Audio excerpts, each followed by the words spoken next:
You're listening to Natural Resources University. In this podcast network, our hosts are university researchers and extension specialists, opening your gateway to the science of natural resource management.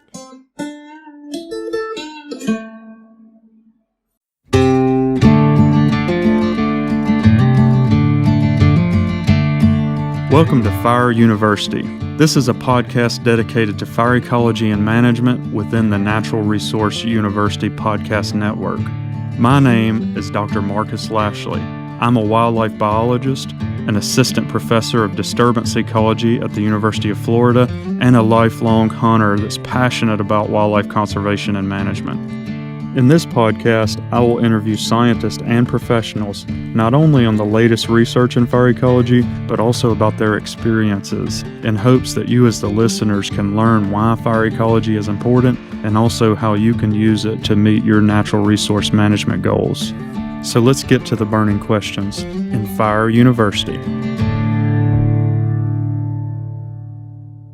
Hey everybody, welcome back to Fire University. Today, I'm pretty excited about this topic because I don't get to talk about it that much, but I think it's one that will be popular with our audience. We have Dr. James Martin and Dr. Mark McConnell here, who are both experts at working with fire on the landscape to promote habitat and just quail in general, right? Quail habitat and quail in general. So thanks, guys, for joining us on the show. Really glad to have you and excited about some of the things that we're going to talk about. Glad to be here. Appreciate it. Yeah, so I don't want to beat around the bush too much. If people are interested in knowing more about you, we've linked some stuff in the bio to both of you, but specifically, I know working with quail and being experts in quail research, you're very knowledgeable about fire and how we use fire to manage that bird, since it is inextricably linked to fire. We call it the firebird even to go that far. So one of the issues, I guess, that comes up pretty frequently, and we just had it recently on another podcast episode when we were talking about turkeys, but the thing that keeps coming back up, and I think it's particularly relevant in this conversation with quail, is related to the spatial scale of fire. So I was curious, either of you that want to jump in to begin with, what spatial scale are we thinking about with quail, just right out of the gate? You know, what size patches, I guess, are we targeting in general for quail? Yeah, I guess I'll take a stab at it first. I guess it's important to think about what we mean by scale. Scale is made up of two parts, the grain and then the extent. And the grain in the context of fire would be individual burn size. And then the extent would be kind of this whole area that you're managing. You know, if you're managing a 1,000-acre property, maybe you're burning 50-acre patches or grains across 1,000 acres in different times and seasons. But those two things work together. If you're managing a property that's, say, 500 acres, you might want to burn, say, 50-acre patches across that 500 acres, that 500 acres being your extent. That's that part of the scale. I guess in addition to that, there's this operational side of it as well. I mean, operationally, you're constrained by what you can get done within a burn season, depending on what agency you work for. So that has to be part of the equation as well. But I mean, biologically, we want to burn as small as possible for quail. And if you could, for the species, you'd burn square meters at a time, right? You'd want that mixture, that heterogeneity at that fine a scale, because we're dealing with a bird that doesn't move very far. They only weigh 160 grams or whatnot. And you would burn at that scale. You would burn a quilt pattern across the landscape at a square meter. But everybody knows you're not going to do that. That's not operational. So the real successful properties burn anywhere from 5 to 20 acres, 20 acres even getting on the bigger side. I think once you start getting above 50 acres, that's when it's probably getting to the point that it's not optimal for quail. And then when you say not optimal, you're not necessarily saying detrimental. You're just saying that you may not be helping as much as you would by burning 3 blocks that equal 50 acres total. Yeah, I think there's diminishing returns on the value you get back from that. Okay. Again, it's that combination of grain and extent. If you are managing 1,000 acres and that's all the quail habitat you have, and you're burning all of that every year, I think that is detrimental. Mm-hmm. You know, you're not going to have a very dense quail population burning at that grain and extent repeatedly. And we have a study area in North Florida that has that problem where they're burning too large a scale and too frequent, and the quail population is very low, about a bird per 10 acres, so it doesn't really support hunting. Mm-hmm. Yeah, I would agree. I generally tell people I work with, you can't burn too small, but then knowing that they're not going to be able to burn at very small scales. I think I remember one of the plantations in the Red Hills when I was doing my dissertation was showing me some 5-acre blocks they did. And I was like, man, that's amazing. And they're like, well, it's exhausting, but it's amazing. And, you know, exhausting kind of just goes hand in hand with quail management. You got to have some tough skin and a lot of grit. So I agree. The smaller, the better. But the thing when it goes to scale that I've found helps a lot of landowners kind of visualize how big is too big is because we focus so much on actually getting the burn done, and we don't talk as much about what that burned area looks like and how it's used after the burn. Now we've all seen quail go into stands again and eat dead grasshoppers and take advantage of that, but there's really no cover depending on when you burn for some amount of time.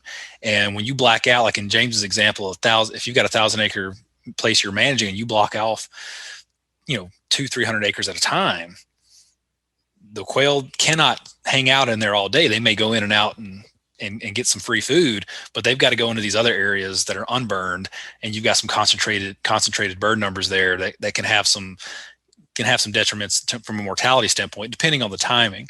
And then the operational side, just to add to what James mentioned, with landowners, I usually start them off small and give them a little 5-acre spot and get them comfortable with it, because it's not just the operational side. A lot of landowners are scared to burn 200 acres at a time because they can't see it all.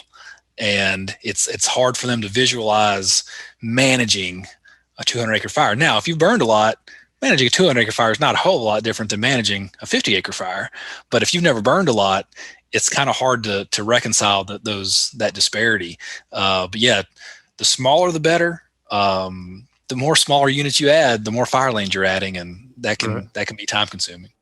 Yeah, that's an interesting perspective, and someone who works with fire a lot with other species, and a lot of landowners that are interested in using fire, for instance, but have never used it. That's something that I tend to go to, is try to scale them down. In fact, I did one experiment where we went all the way down to a 30-meter radius, and a lot of people were burning now. Apparently, they emailed me, and they're doing the bow range burning thing, and it was apparent that scale was a barrier.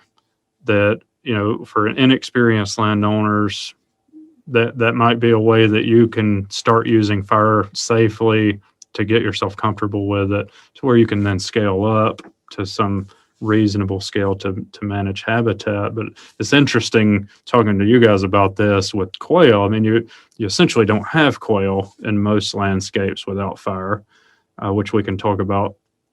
We can unpack that more if you guys want to, but a lot of the private landowners that have quail are already well versed in the use of fire on their property. So we might, especially with this species, it sounds like it's more sensitive on, not that much of a burn block, really, right? That 50 acres or more, 50, 100 acres is not that big in the grand scheme of things on the landscape. So it's kind of interesting to hear that perspective from you guys, that we might commonly run into that issue of too big, even on private landowners. Yeah, one way to think about it is if you have 1,000-acre management unit and you just randomly put 20 points out there and you draw a 5-acre or 10-acre circle around each one of those, you want half of that area to be burned, half unburned. And if you have really big burn blocks, a lot of those random points are going to fall in areas that are completely black. And those are areas that are not going to be suitable for quail at certain times, and they need both burned and unburned to carry out their life history. So, it's not just necessarily size of the burn; it's how well it fits into, quote, a theoretical home range. I have a landowner in Central Florida that is pretty clever. One way that he gets around having larger burn blocks is the shape of them. He makes them irregular shaped so that any given point, like I said, if you put it on the map and you draw a circle around it, it's going to have burned and unburned in it, but the actual burn block itself is actually a lot of acres. So he can cover a lot of ground that way. It's actually pretty clever the way he does it. Yeah, that's really cool. Yeah, and I've got a landowner in North Mississippi, new landowner, new to quail management, fire, not something he was terribly comfortable with. And he gets the Mississippi Forestry Commission to do most of his burning. And they've got an impossible task with the amount of acres they're requested to burn, the small window of burn, especially this year when it was so wet. I don't know about y'all spring, but there were about 3 days in February we could light a fire. It was challenging. And they've got acreage quotas, so they're lighting big fires. And in some situations, some of that ground was very close to not being usable at all to quail. And I was pretty okay with them burning really big blocks because I knew over the long-term horizon of quail potential in that property, it was really necessary just to get a bunch of acreage burned. And my deal with him was once he got the whole place burned in a couple of years, we'd start chopping up smaller blocks. But he kind of had to get a big burn on it first. And he'll tell me the story where before he bought it 20 years ago, it's a 2,600 acre plantation. He said 20 years ago, they used to burn the whole thing in 2 days and just let it roll. And, I don't want him to do that, but well, I think that brings up a good point about context is different now than it was 20, 30 years ago. Is you could probably get away with larger burn blocks years ago because you were burning an area that was surrounded by a sea of other good habitat for quail. So, in a matrix of habitat. That's exactly what I told him. I said, back then, your other neighbors were doing some other stuff too, so they had a place to go. Right. That's not the case. Absolutely right. Yeah, the land is zooming out. Yeah. And the predator context has changed too. I mean, the one reason why we're talking about burning huge blocks is bad for quail is because you're exposing them to hawk predation predominantly. And most people burn during March, April when we have a lot of hawks moving through because of migration. And if you're exposing these birds to these large areas of black dirt, 30, 50 years ago, that wasn't that big of a deal because the hawk population was much less than it is now. So because the predator context has changed, what might have worked 30 years ago is different than it is now. So again, like we were talking about before the podcast started, is the principle of managing cover so that you can optimize or maximize survival is the same, but the prescriptions that we may apply on particular tracts of land is different than it was 20, 30 years ago. Yeah. Those are really interesting points. And there are a couple of things that y'all have said that I want to unpack further. One, when we're talking about the different levels of scale, as you articulated earlier, so how much property does someone need, assuming that they're surrounded by a sea or a matrix that's unusable for quail? How much are we talking about needs to be in burned area before we can support a population of quail? That's the $10 million quail question. We'd love to know that one. If I had a nickel.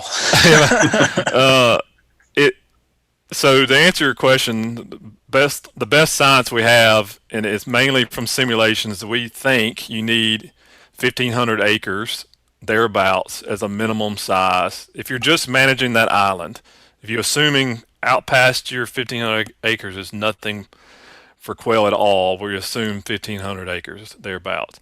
Of course, if you're surrounded by other good quail habitat, you can get away with 50 acres. I have a landowner in North Florida that's adjacent to other property, and he has 50 to 80 acres, I think it is, and he finds 4 or 5 coveys an hour on this very small tract because quail don't read property boundaries.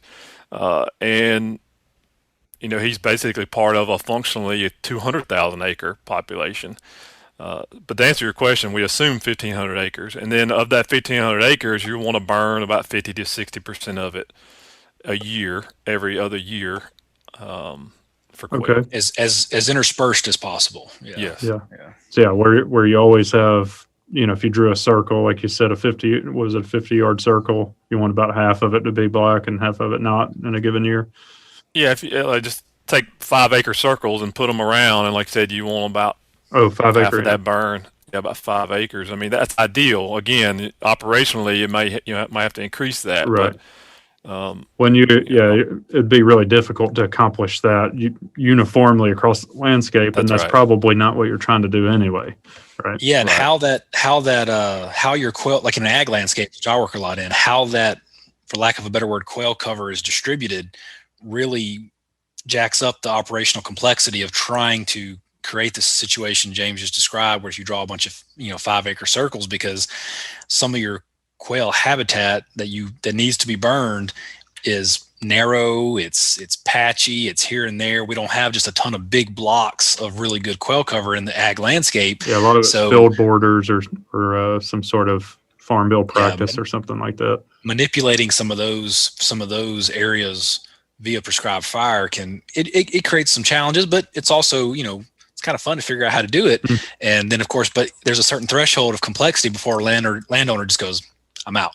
And I've also run in, because I tell them, try to burn 50 or 60% of it in any landscape I'm in. I try to hit that sometimes. And I found that on big properties, unless most land management in the deep south that I've worked on, they're understaffed. Very few people have enough people to actually get all the work done, especially for quail management. But so, hitting that 50% mark is pretty tough. We usually get closer to 30. And that's a little easier for most people I work with to accomplish. But, it like I said, there's just so much, when it gets more complex, it just takes more time. Yeah. The point I was going to throw out there and make sure our listeners understand today is we're talking about a lot of science and the complexities. And there was a good article years ago, I forget the exact title, but it was something to the effect of "Rednecks Burn the Woods." And at the end of the day, if you have questions or doubts, or assuming it's a safe burn, go ahead and burn it. It's like, don't let the enemy of doing something good be the idea of having a perfect scenario. I mean, you're going to do more good in the long run by burning than you're going to do harm, again, assuming it's safe. So with any doubt, I would just say light a match. That's what I always say. Just light it up. That should be a bumper sticker right there. Yeah. When in doubt, light a match. Yeah, when in doubt. And I'm sure we'd get sued, for put a big arsonist or something. Put a big red line over smoking, right? Yeah. I think arson immediately goes into the realm of unsafe. So yeah, that's right. That's right. So that's the problem. We're now getting a really long bumper sticker here. Yeah.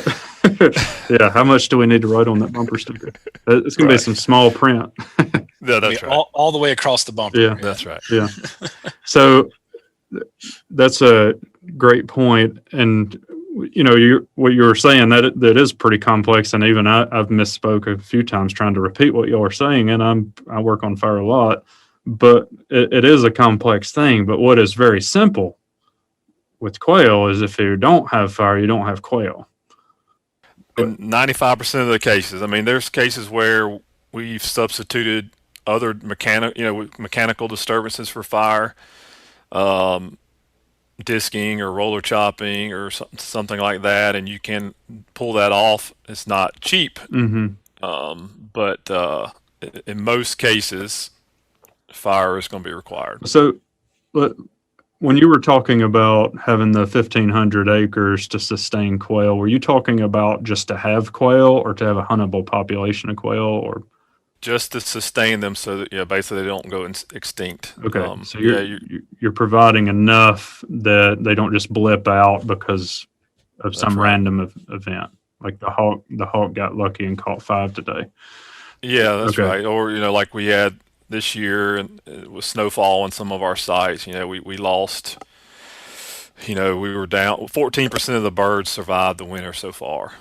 That's not very good. Not good. We call those black swan events, and we're operating on the assumption that 1,500 acres, if you have about a bird per 2 acres, you're going to have around 800 quail, and that's going to buffer you from those extreme events. I see. Okay, that makes sense. And a lot of properties, acreage wise, ownership, may be bigger than that, but it's not all quail habitat, and that's right. It's like I said, I work on a property that's 6,000 acres. The overwhelming majority of it is not quail habitat, and that's challenging. Yeah. And I want to be clear to the listeners as well. The landowner doesn't have to own all that themselves. Yeah, that's right. Yeah. It's just that's how much acres of habitat needs to be within some defined area, right? We need about 1,500 acres of habitat, we think, in about a 10,000 acre landscape.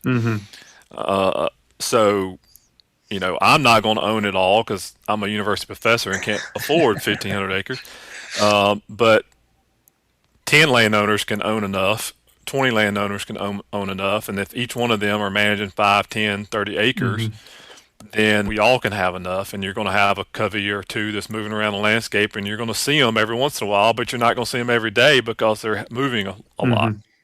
Yeah, one of the biggest things I tell when I do extension talks was go find your property on Google Earth and start zooming out and identify how many landowners as your neighbors and how many of them have what you're looking for, whether it be quail habitat, deer habitat, turkeys, whatever. And what you'll find is every time you scroll that mouse back, it gets harder and harder to find somebody with a shared vision. However, they're out there, and oftentimes it just takes a little bit of talking to your neighbor and figuring out, hey, what, because like, for example, we've got a lot of landowners that, well, yeah, I saw quail for the first time. Well, great. Is that enough to make you do something about it? Right. And sometimes you're right. It's just a little simple fact of, hey, burning that pine forest, they've been meaning to burn for several years. They just never got around to it. And, you'd be amazed. Quail, their populations have suffered some tremendous losses, and James, you can comment on this too, pretty damn resilient in certain landscapes when you start doing a little work. That's quite amazing where they can show up. Where they show up. Yeah. Just mind-boggling. There have been a few times where I have gotten on the map, like you just said, and scrolled out and looked at the county, up at the county level, and was like, man, where did a quail come from in this landscape? Because they showed up when we started doing some stuff, scratching the ground and setting stuff on fire. Yeah, they smell the smoke, man. Yeah, I think they do. We joke about it, but it is amazing for a bunch of wildlife species that they show up when there's smoke on the horizon. So, those are really cool things to think about. I wanted to circle back around when we were talking about the role of fire and whether or not you could get away with other things, like I think you said roller chopping or disking. When you have used those in the stead of fire, I realize that you said that you could potentially sustain populations of quail. Can you have them at the same levels that you have them when you're using fire primarily? I don't think so. I think those situations where we have quail where there's not fire is because there's frequent timber harvest that's setting back succession and all the silviculture practices that go along with that. The ripping and bedding and site prep that's creating that soil disturbance, and then their herbicide is keeping woody encroachment from hardwoods happening. That's allowing quail to persist on those landscapes at a low density, and maybe that's all you need. I mean, if that's the objective, to have quail, that's perfectly great. But to have enough to hunt where you want to shoot 15 to 20% of those birds a year, I don't think there's any way you can pull that off without fire, in my opinion.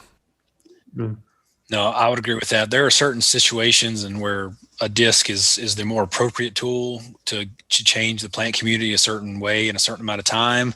But that's in addition to a landscape with fire on it. Yeah.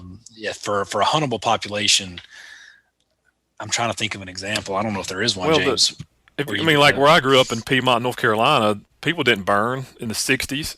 It wasn't a thing. It wasn't part of their culture, but there were tons of quail and people hunted them. Everybody had an English setter. But in the disturbance at that point was agriculture and disking and moving around fallow fields, for tobacco crops. Mm-hmm. So the farming practices then created that plant community for quail without fire. Yep. But those days are long gone. We used to have the weedy fields because we didn't have all the herbicide applications to keep them clean now, right? The herbicides, and you were plowing with a mule. Yeah. There's also that. Yeah, my grandfather tells a story about they got a Cub tractor in the 50s, the first one they ever got. And they were all excited about it because they were like, well, we don't have to follow behind a mule. But his father, my great-grandfather, didn't let him use it in the field because he said it packed the land. So they had the tractor sat in the shed, and they still had the mules they were still using in the field. They didn't really get a tractor they used in the fields until the late 60s, early 70s. So now you've got tractors that are, 8 wheels and articulating and all kinds of technology to help. GPS driven, artificial intelligence to spray weeds. So that ship has sailed. We're not going to have weedy crops anymore. I don't think at any scale that's going to matter for quail. So we've got to manage the non-crop land in general.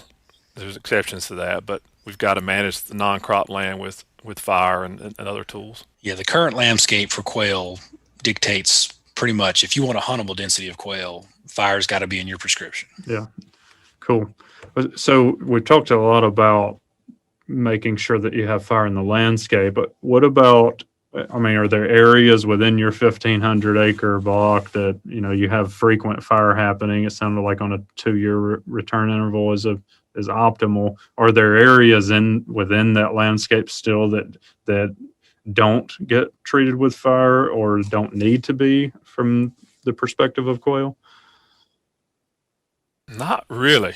We say 2-year fire return interval as a general rule of thumb, and that rule applies, I think, to most areas, especially east of the Mississippi River. There's obviously exceptions to that. I know, Marcus, you've worked on areas in like Fort Bragg that a little bit more xeric, sandy site that a 3-year fire return interval is probably better. But in general, again, as a rule of thumb, 2 years is the best. But yeah, there's probably nothing you're going to set aside that you're going to keep fire excluded from in that landscape. Even if you have hardwood inclusion, stands or whatever, for quail, you would open that up and manage it like an oak savanna anyway. So there's really no reason to keep fire out of any of it. So if it will burn, let it burn.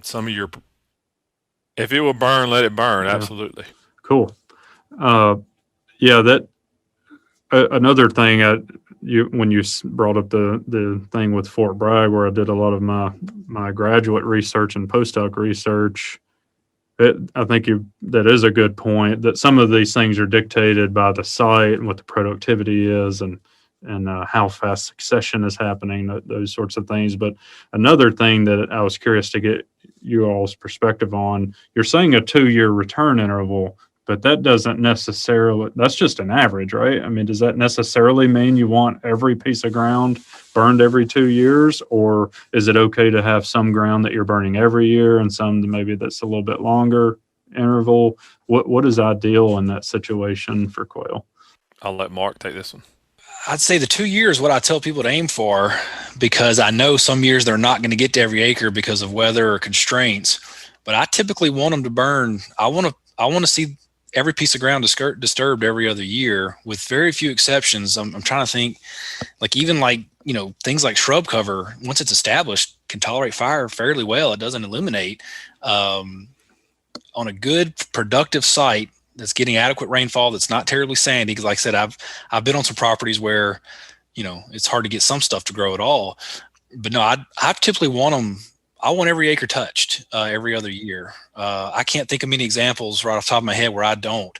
But then again, all the constraints that go into prescribed fire, we usually end up probably on a 3-year average on most sites I'm working on, because some acre didn't get it, for one reason or another. Like this year, this was, we did almost all our burning in March this year, which is fine.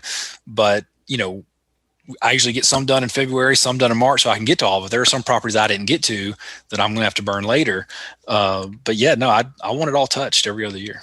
Yeah, I agree. I think otherwise you run the risk of, I know you had an earlier podcast about the fire plots at Tall Timbers, with those 3-year fire return intervals on a productive site, you run the risk of quickly becoming a sweet gum, water oak, thicket. If you let it go 3 years, in which you can get it back with herbicide, but then you're adding more cost. And so when we're talking about optimally for quail, for most sites, you want each square inch of that touched with fire every other year. And in some sites, I've seen 18 months. And some are going to be 36 months. But generally, again, that 2-year fire return interval is what we want optimally.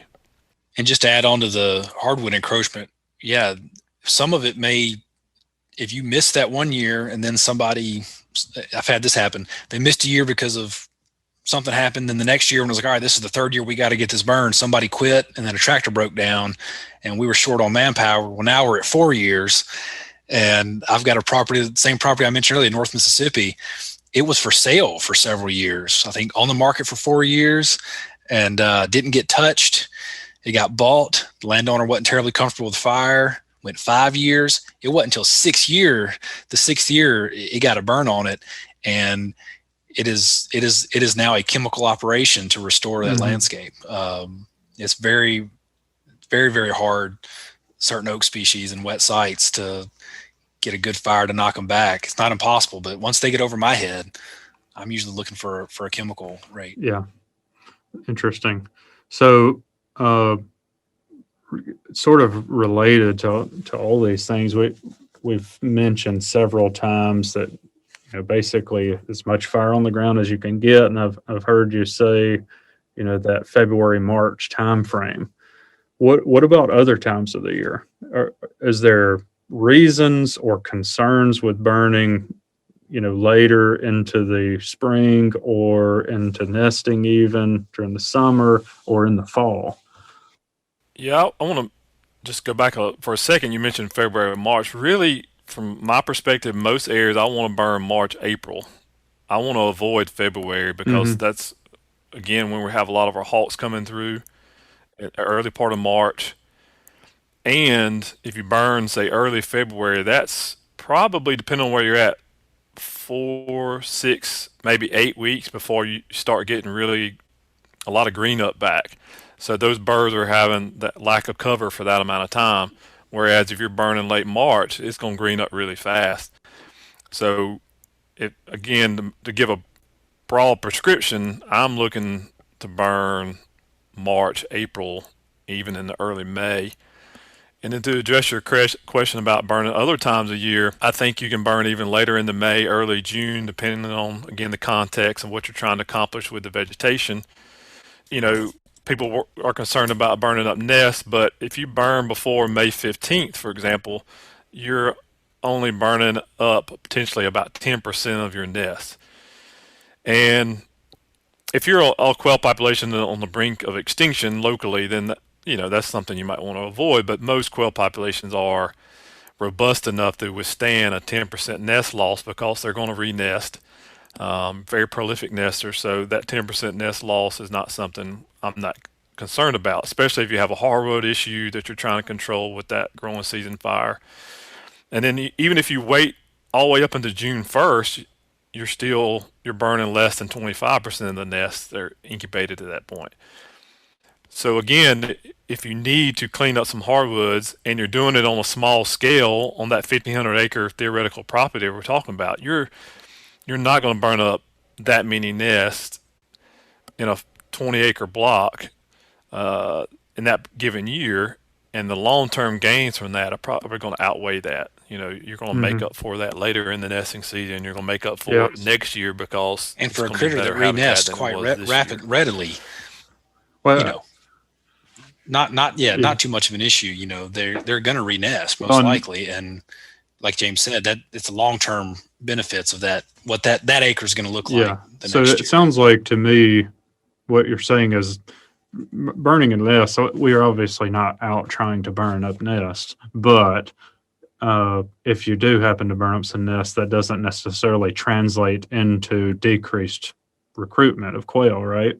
And it may actually translate into decreased recruitment of quail if you decide not to burn because it happens to be when they're nesting, and then miss some acreage, and then maybe that happens 2 or 3 times and all of a sudden you don't have a usable space for quail anymore. Then that translates into population level problems potentially. That's right. I guess, yeah, to sum up my general prescription here is ideally you would burn mid-March to mid-April, late April, something like that. If you can get all your burning done then. But if you can't, you're better off to get it burned in May than waiting the whole nother year, because most likely if it needed burning, they're not going to use it that year anyway. So don't prolong the inevitable, or don't prolong the lack of habitat. Just burn it. Yeah, and that goes into why some of these properties I work on, we start some of them. We don't try to get it all done in February. We start a lot in February. In the agricultural landscape, it's because come March and April, they've got other things on their mind in terms of row crop production that they're focusing on. So I lose a lot of manpower towards some of those goals. But no, I agree with James. You definitely want to minimize the window between blackout and green up, for lack of a better word.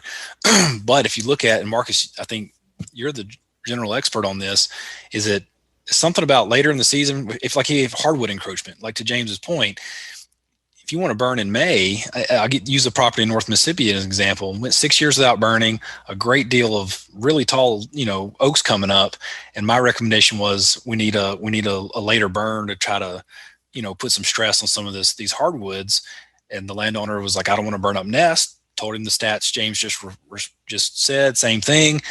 And I said, it's not really about, even if, let's say those birds don't re-nest, they will not use this site at all in the next few years. So you risk maybe sacrificing a little bit of production, which technically you probably aren't when you do the math, versus it becoming unusable in the near future. And that's a easy equation to get wrapped around. But we do have a lot of landowners, and it goes back to the things we were talking about before the podcast started. We've been telling them things for years, and now we're starting to tweak those things. And it's a lot of change and a lot of new prescriptions. I say new. People have been saying you could burn that long for a while. I mean, I know, God, tall timbers, I've seen them burn in April for a year. It's not a novel thing. But there is more flexibility, I think, is the message we need to get out there. And sometimes back to the process versus we're trying to achieve an objective, and that objective requires some flexibility in the timing of that prescription. But Marcus, what is it? What is it the time of year when the oaks and their carbohydrates, when a fire were really hardwoods, when a fire is it May or June? I can't remember. Well, I'd say starting in June in most of the South, June, okay. But that was one thing I wanted to take. Both of you kind of stopped there. And I know in the quail world, I've had a boot thrown at me a couple of times when I started mentioning burning out in the late season. But, if we're, going back to what you said earlier, Mark, you said something about you only had 3 days during your traditional burn window to burn. Well, what if you had a birthday party on one of them and a funeral on the other one, and then you didn't even get to use those? I mean, and then you're not going to get to burn any of your landscape. I mean, that could be a big problem in the grand scheme of things. And based on some work from some of our colleagues, a couple of them at Tall Timbers, the most underutilized part of the burn window in the southeastern landscape is the fall. We get a lot of good burn days and use very few of them. So I was curious what your thoughts are on that, because to add one thing before you all get into that, some of the research that's going on related to that suggests there are some strong benefits compositionally from burning at that time, where you have much higher mortality of these encroaching hardwoods. And some of my research shows that they'll be stunted, even the ones that survive in succession for maybe a year or two longer, decreasing the need for fire to return again as frequently. So I'm just curious. I know there's some thoughts about this in the quail world that I'm not necessarily in tune with. I'm just curious what y'all's thoughts were on burning at that time. Yeah. First, I'll say that a really hardcore quail manager, if they only have 3 burn days and they have a birthday party and a funeral, they're going to skip those and burn anyway. It don't care if there's their kid's first birthday and then their brother's funeral. They're going to go burn, and that's why most of them are, having as much as 2 to 3 birds per acre, and because they know how important it is. But fall burning is tricky, and I would say 5 years ago I never would have thought much about it, because most places I work on and people I know, they can get it done in the spring and they have success with it. But two ways or reasons why I would consider fall burning, and one I've just really become privy to, and that's if you're trying to knock back cool season grasses like fescue. And again, if it's fescue, their quail are probably not going to use it all that much anyway. So if you burn it in the fall to set it back, you haven't really lost anything, because you're going to gain what little bit you lost. You're going to gain that and some the following year. And fall is a good time to set that back. And then if I have small patches that have hardwood encroachment, to your point earlier, Marcus, fall burning would accomplish some of that as well to help set back hardwoods. However, I don't see it as being a large-scale tool, because, again, we want these birds to survive the winter, and if we remove too much cover, they're not going to survive the winter. And so we need at least about 50% of the population making it from October to the following April, because we need around 20 to 25% annual survival. So those 6 winter months, we need 50% of them to be around come breeding season. So if we're burning much more than a few acres in the, say, November or fall, if we want to call October the start of fall, that area is not going to grow back, not going to provide cover that whole survival period that I've just mentioning, and they're just not going to be able to use it. And when they do, they're going to get picked off by hawks. So I just don't see it being a large-scale tool, but it's part of that using the scalpel approach. If you have small areas that need to be burned for hardwoods, I could see it being used in that way. Yeah, and there's kind of a, in the wintertime, in the fall, when they're going to start using a little more shrubby cover, woody cover kind of thing, for a bunch of different reasons. It's a fine line between something that a bobwhite or a covey might forage in or utilize for cover during the winter versus something that's completely unusable because it's too thick and that stains. And I don't know the best way to articulate where that line is, but yeah, I don't think there's any reason we can't have more tools in the bag, and a fall burning, I think, has a role to be played. And I'm very curious to see some of the literature come out, evaluating it. But yeah, a lot of it comes down to that overwinter period, October to early, till the next breeding season.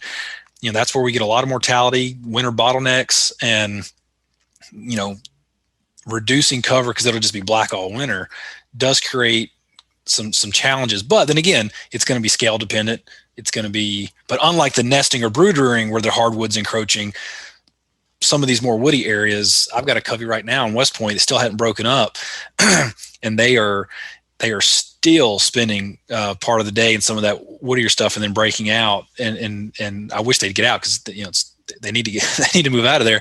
But like I said, that's the challenge compared to the other scenarios we gave earlier, was they might be using some of that during that winter period that they're probably not going to use as much of during the other seasons. But I'm all for, like I said, I'm very much looking forward to see whether literature comes out on this, and I'm not opposed to trying it on a few properties. But then again, it's one of those things where, Marcus, I think you're experiencing this, getting landowners to try something that new, you being the first guy really pushing that right now down there, you're going to get more than a boot thrown at you, but somebody's got to, and I'd rather it be you than me. Well, I'm happy to take the boot.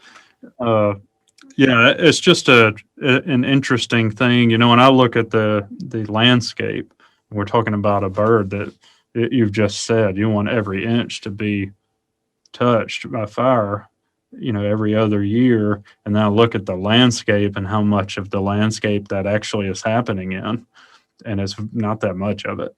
Maybe a few plantation owners here and there, but by and large, the majority of the landscape, and then I start thinking about restrictions on the burn window, and that's why I was asking you about it to see, and I think you're right, Mark. These are all scale dependent issues. You don't want to burn 1,000 acres during nesting, or anytime, but you certainly don't want to do that during a sensitive time. And it sounds like if you have a couple of extra small blocks or one that's particularly problematic, that would be a good one to kind of put at the back of the line, so it ends up with the fall burn or the sensitive time burn. The other thing is, if it's not usable for nesting, then why worry about burning it during nesting, right? So there's that to think about as well. So yeah, that really cool. I'm glad you guys are letting us understand some of this stuff. It's a little more controversial. Yeah, and I guess add one more thing about the fall burning as well is if the place is hunted frequently, they're not going to want to hunt through burn blocks. Fresh burns. It wouldn't be enjoyable watching a bird dog run across bare dirt, not pointing any quail. So that's why another reason why it's not going to have broad scale adoption on an intensive quail managed property. But again, if it's not a hunted property and you've got these hardwood issues, I don't see any reason why not to do a little bit of it for sure. And as I mentioned before, the fescue problem in the Midwest might be something that I would use a fall burn on. Well, let me ask you, and I know we're starting to infringe on your guys' time, and I appreciate y'all taking some time, but I wanted to kind of go into one thing before we conclude. Based on this whole context and the landscape context for quail right now, and the fact that most places aren't quail plantations, and we do have limited burn days, and we're not getting enough burning done on the landscape scale, do you still sort of stand by that same idea that you had earlier, that if you're consistently don't have enough burn days and you could consistently double or triple those burn days by adding stuff, would that be better for quail than not burning at all? Well, I'll revisit one part of that. We could always use more burn days, and I assume by burn days we're saying days that are conducive and you're going to get a permit. Yeah, I'm talking about when you can pull a permit and get fire to go safely. Okay, because you can get fire to go sometimes without a permit. Well, we're still sticking with the safe. Sticking with the safe. Remember the bumper sticker? It says safe, and then a bunch of small text after. So I think there's two real things, and I don't want to get too far off your question here. There's the amount of burn days, and then there's, in my case, and James, you may experience this too, because you're working in a bunch of different states, there's burn days that landowners are comfortable burning in, which goes to all of our topics here. They feel more comfortable burning when the weather's a certain way, and they feel a little bit less comfortable burning as we get further into the growing season, erroneous as it may be. So I've got enough burn days as it is, although I'm always looking for more. My constraints are landowners' comfortability with the burn window, more so than my ability to get fire on the ground. But yeah, no, anything that increases burn days, like I said, the more we talk, I'm thinking of a spot right now. I may go light a fire this fall. Just see what happens. But it's just see what happens, and any excuse to go light a fire safely. But yeah, so no, I think there are, I know the permits are getting harder to get sometimes, and I hear a lot of that, especially in different parts of the world. But I also think that there's a large block of time that a lot of people just don't realize they still can burn, and they've never tried to get a permit in May. Private landowners. Yeah, that's good points. Yeah, I agree with all that. I'm thinking back to when I was doing my dissertation on fire and quail, and I did all the burning for my dissertation work. I was the burn boss, and I averaged 30 burn days a year that I put fire on the ground, and about 20 of those days happened in what I call optimal March, April time period. And then I do remember some August burns, which functionally is basically a fall burn from a plant perspective.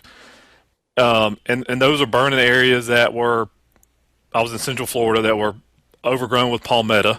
And and and then I burned some in February to create some safe areas so that when I burned at riskier times, I wouldn't have to worry about it crossing in the neighbor's property. So I was setting up my future burns.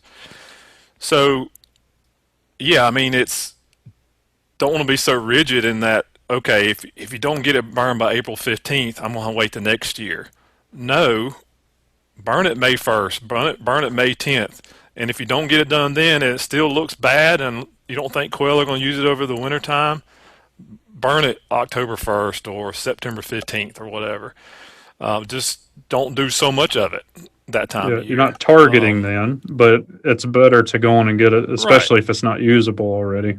It's better to go ahead and get it in. Right.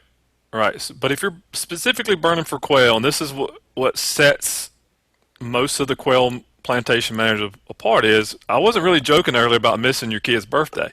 They're going to make a priority to get it done during that optimal quail window. I mean, it's their life, and it's that and turkey hunting this time of year. So that's what makes them good at their job. And if people are interested in quail, they have to have that same level of commitment. Otherwise, we're just not going to have them. I think you're right, James. And I'm remembering back to my 9th birthday, which was my favorite birthday of all time. And I woke up, turkeys were gobbling, went hunting, and then we went and lit fire for my birthday party. It's all. There he goes. There's no need to miss a birthday. You can bring the birthday to the fire. We're lighting fire on top of a cake. Why don't you just have the cake with your fire out? It'd be more challenging to have a funeral associated with a fire, but I guess maybe a cremation or something. I'm just thinking because, as James knows, my son is a pyromaniac, and I'm just thinking for his next birthday, assuming this pandemic gets under control, that we may just invite everybody out to one of these places we do, and just put a drip torch in these kids' Then you've got an extension learning event and your kid's birthday party. I mean, that's a win-win. And quail habitat. When I burn my yard, he's right there with the flap, and he takes care of it all. I just turn it loose. Well, guys, I really appreciate you coming on the show and talking about this stuff. It's been a lot of fun, and I really wanted to get you on to talk about quail because it is a little bit different. That the quail world's a little bit different than some of the other sub-disciplines of fire, I guess. Yeah, we're the better sub-discipline. Everybody thinks that they are. So I'm just trying to be a generalist here, right? Not going to pick favorites. But again, I really appreciate y'all taking some time. I think this has been a great conversation, and I've learned a lot, and I hope everybody out there's learned as well. If they want to find you or get more information or get in touch with you, how can they do that? Email is probably the best. jmart22@uga.edu. Mm-hmm. Yeah, my email is probably the easiest way, but I'd rather them call James. Yeah. All right. Well, guys, I really appreciate it. And thanks, everybody, for tuning in to Fire University. And we'll catch you next time.